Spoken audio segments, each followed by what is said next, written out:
jacked up because there are no clear standards or expectations from the pastor of what they expect. So if you're not giving your leader, the person you are putting over the music ministry, if you're not giving them guidelines and rules to follow, how dare you expect the choir to do it? Gotta think about that. Now let's move to the other side. Music ministry, the bottom line is God focused. Your concern is about glorifying God, meeting the needs of the people through the messages of music, and you're where you're supposed to be when you're supposed to be there. Now, hear me. That doesn't mean that you're not going to have business stuff to deal with, because as a choir, you are. You just can't escape that. But that's not your main focus. Your main focus is God. And then you attend to the other stuff when it's time to. But the problem comes when all that other stuff takes place over God. And then you want to call it a ministry. Think again.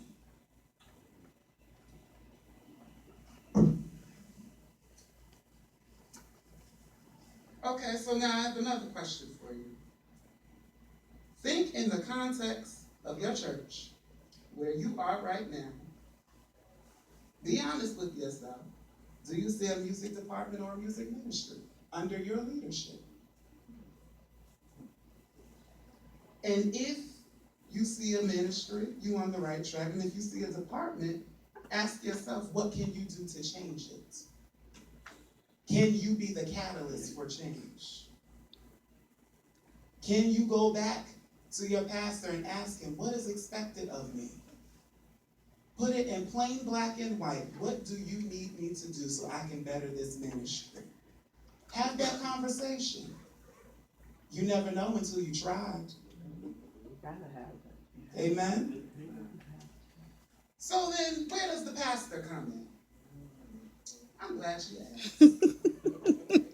When it comes to music ministry in the church, okay, a great suggestion, because the pastor has a lot of other things that they need to attend to and deal with in the church, it would be a great suggestion for the pastor to appoint a music committee, okay, if to go with the selecting process, but the pastor needs to be in on that.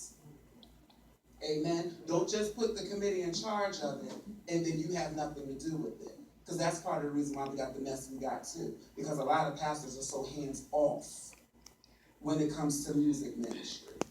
Okay? And the pastor and the committee needs to put together a list of standards that fit the church that you are in.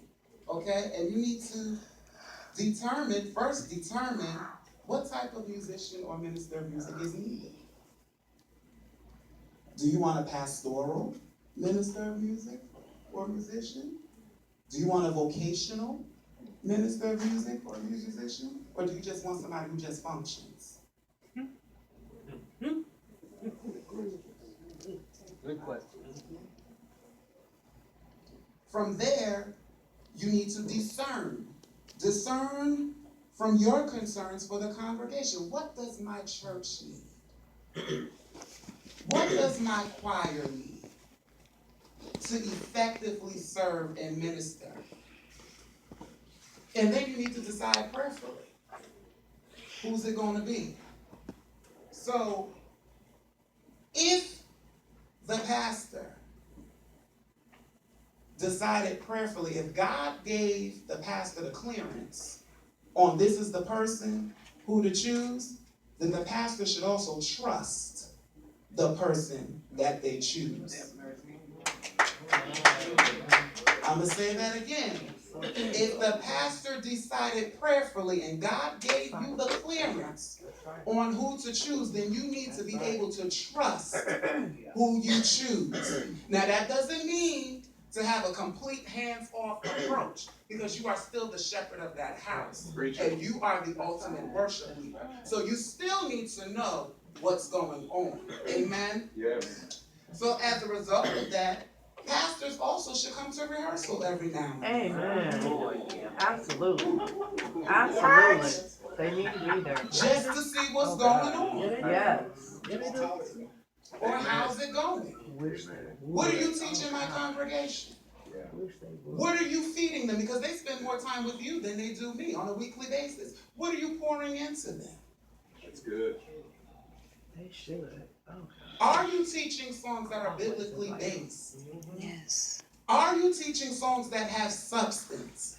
Or are you teaching selfish music? You know, a lot of that music, oh, it's my season. I got a seed in the ground. But not once did you mention the one or talk about the one who's responsible for it being your season. Things we need to think about.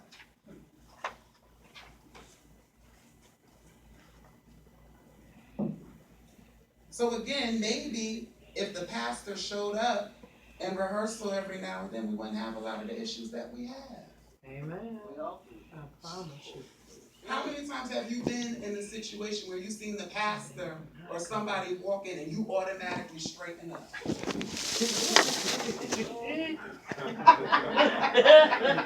right. You was talking and saying things right. that really you know you had no business saying, and it automatically stops. So if the pastor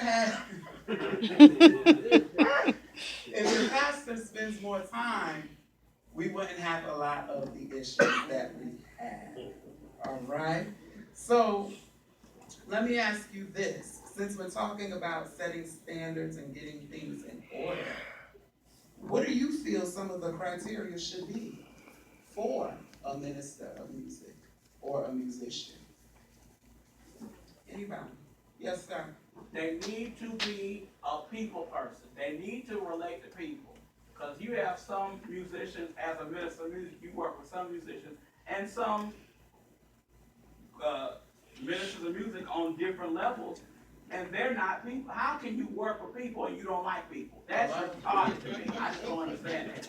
You know what I'm saying? Which is why I said in the beginning, you know, sometimes pastors and stuff, they pick people without really looking beneath the surface, without really seeing, is this person saved and do they have a love for people and for the church? Like you said, that don't go. How you gonna lead people and you don't like them? I mean, and tell people I don't like people. How you do that? I'm talking about somebody I know right now will tell you to your face, I don't like people. Back up. I don't like you. But you're a leader. Oh, wow. Yes, sir. Here's what I've been Cuss people. seeing. I've been and I said it a little earlier, and I'll say it a different way this time. We don't want to develop our people. Pastors don't want to take a kid that's 8 years old and develop them and pour into them and send them to conferences like this and all that kind of stuff. They want somebody that's gonna have 20 years experience in the genre. They want to have a degree, 2 or 3. They want finished products to do everything. But it's not that many of us running around that have degrees and all that stuff like that. But you gotta take what you got and develop it. And develop it. I see that's an area of you having some issues with this person. Let me tell you about this member I had. I'm not gonna tell you her name, but there's no room for those things to pour into those leaders. They want ready-made microwave, talking about microwave lessons. They want microwave minister of music. They can play, they can sing, they can relate to everybody from age 8 to 99. Yes. And we're not built that way. We have to be poured into. We have to be invested in and treated and trimmed and everything else like that. But you can't give somebody that worth of responsibility and gave them raises 12 years and expect them to be happy. And you know, it doesn't deal with money, but you gotta build. Your pastors have to pick up and say, all the information I point into you, you're gonna point into my people. Everything I give you is gonna bless my people too. So I don't want and bless you in the meantime. I'm not just doing it for you, doing it for them. So I pointed into you. If that happens, all this musician turnover is being playing at 12, 25 churches that we do, that On will one go away time. immediately. Every I mean, church over the lifetime, Two. it would, and people won't get burned out and everything else like that, but it starts with the head. And I'm just giving you a love offer from the $15, $12.